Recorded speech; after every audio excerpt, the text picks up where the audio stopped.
Imagine a punch so nasty it almost ends a guy's life mid-game. Then picture players slugging it out with fans, a superstar bailing on his city live on TV, a ref rigging games for dirty money, a vetoed trade that robbed a team of a dynasty, and a flu game that might not have been the flu at all.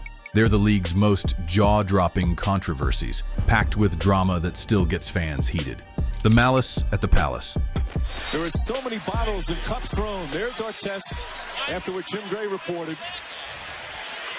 And you saw there was no security around at the time, and it was too late. Many of the players going in there to get our test out of there. Now it's 2004, and the Pacers are at the Pistons' Palace of Auburn Hills, early season vibes. These teams hate each other. Detroit snatched the 2004 title after knocking Indy out in the playoffs. Games winding down, Pacers up 97-82 with 45 seconds left. Basically over. Then Ron Artest clips Ben Wallace with a hard foul. Wallace shoves back. Tempers flare, refs jump in. Artist, chilling out, flops onto the scorer's table until some idiot in the crowd, John Green, chucks a beer cup and nails him right in the face. That's it. Artist loses it. He bolts into the stands, hunting the guy. Steven Jackson's in tow, throwing hands. Fans swing back. Pure chaos. This is a disgrace. All the players now, they're jumping in there to try and get the other players out because the fans... Jermaine O'Neal decks a fan on the court. Security's overwhelmed. Cops rush in. The Pacers literally escape under a shower of trash. The fallout? Massive. Artist gets a record 73-game ban. Jackson 30. O'Neal 15 millions in fines. The NBA panics. Dress codes, tighter security, cuts beer sales early. But fans and players still debate. Who's really to blame? Either way, loyalty took a hit next. The decision. The day LeBron became a villain. By 2010, LeBron James is the king of Cleveland. 7 years carrying the Cavs, no rings, but he's their guy. Free agency arrives and the entire league is on edge. Will he stay put? Head to New York? Maybe Chicago? Nope, not quite. Instead, LeBron books a national TV special called The Decision. Jim Gray's hosting, cameras rolling, tensions thick. Then he drops it. I'm taking my talents to South Beach. What was the major factor, the major reason in your decision?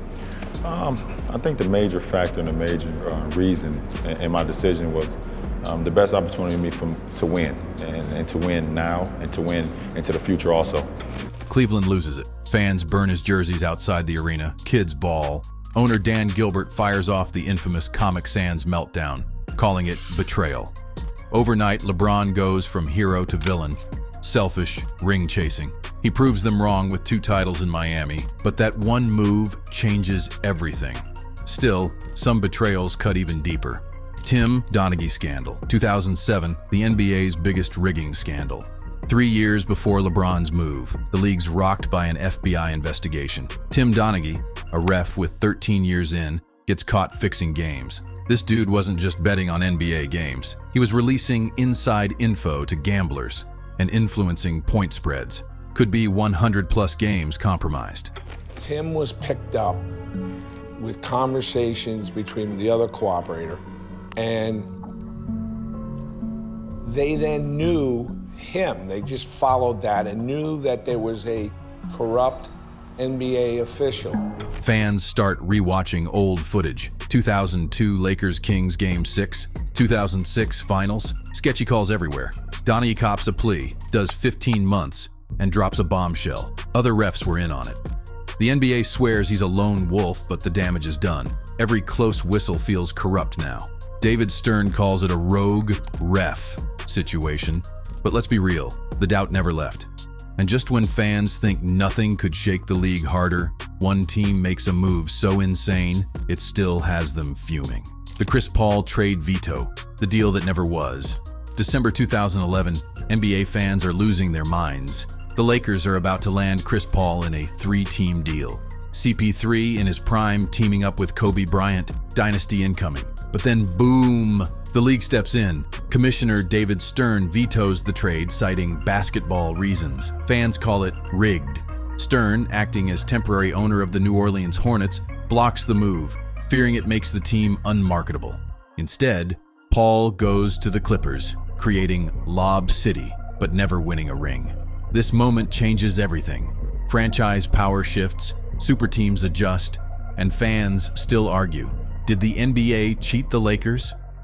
The Jordan flu game, 1997. Flu, or food poisoning. Game 5 of the 1997 NBA Finals. Bulls versus Jazz. Michael Jordan, looking like death, is somehow torching Utah. He drops 38 points while sweating buckets, barely able to stand. One of the grittiest performances ever. For years, it's called the flu game, MJ supposedly battling through sickness. But years later, the story shifts. Jordan claims he was poisoned. So it really wasn't the flu game, it was food poisoning. His trainer, Tim Grover, says a shady pizza delivery in Utah caused food poisoning. 5 guys showed up to deliver it. 5 guys delivering one pizza. And I put this pizza down and I said, I got a bad feeling about this. Sketchy? Absolutely. Flu or foul play. Either way, MJ cemented his legacy that night. But if the poisoning theory is true, how far would some fans go to stop a legend? The 2018 Warriors-Cavaliers game, one blunder. J.R. Smith's brain freeze game 1 of the 2018 NBA Finals. Tie game, 4 seconds left. George Hill at the line for the Cavs. He makes the first free throw. Second one, misses. J.R. Smith grabs the rebound. Fans expect a quick putback. Instead, J.R. dribbles out to half court. LeBron's screaming. J.R., confused, thought they were ahead. Cavs lose in overtime. LeBron breaks his hand punching a whiteboard. That moment sealed the Warriors' sweep and changed everything. LeBron left Cleveland again, Golden State dominated, and JR became a meme forever. The Luka Doncic trade. Fast forward to 2025, and the Mavericks drop a bombshell. They trade Luka Doncic to the Lakers, their homegrown superstar, the guy who dragged them to the 2023 Finals. The face of the franchise, gone. The return? Anthony Davis, Max Christie, and a future first-rounder. That's it. Luka, blindsided, reportedly felt betrayed. Fans, livid. Dallas claims they needed defense over a one-man offensive powerhouse, but let's be real. They just handed the Lakers another dynasty. It's deja vu, just like Portland passing on MJ in '84. One stupid move, and history is rewritten. But the biggest what-if of all started with a single punch. Kermit Washington's punch. The hit that almost killed a man. Now let's rewind back to 1977. Lakers versus Rockets at the Forum. Third quarter, game's already heated. Kermit Washington, a tough Lakers forward, starts scrapping with Houston's Kevin Kunnert. Elbows, shoves, nothing wild. Then Rudy Tomjanovich, the Rockets star, runs over to break it up. Big mistake. Washington, amped up, spins and swings and lands a sledgehammer punch straight to Rudy's face. Skull cracked, jaw smashed, spinal fluid leaking. Docs later say it was like falling off a building. The NBA tightens up on fights, but fans still debate. Was it instinct or a dirty play? So, there's your chain. Kermit's punch nearly ending a career.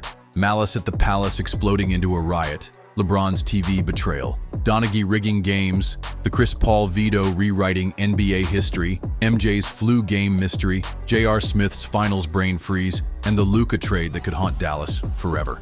These aren't just controversies. They're the NBA's craziest turning points. Moments that shaped the league and still fire up debates today. Which one was the wildest? The Malice was straight up chaos. But that Doncic trade? That might haunt Mavs fans for life. Drop your take in the comments. I want to hear what you think. Keep the game rolling.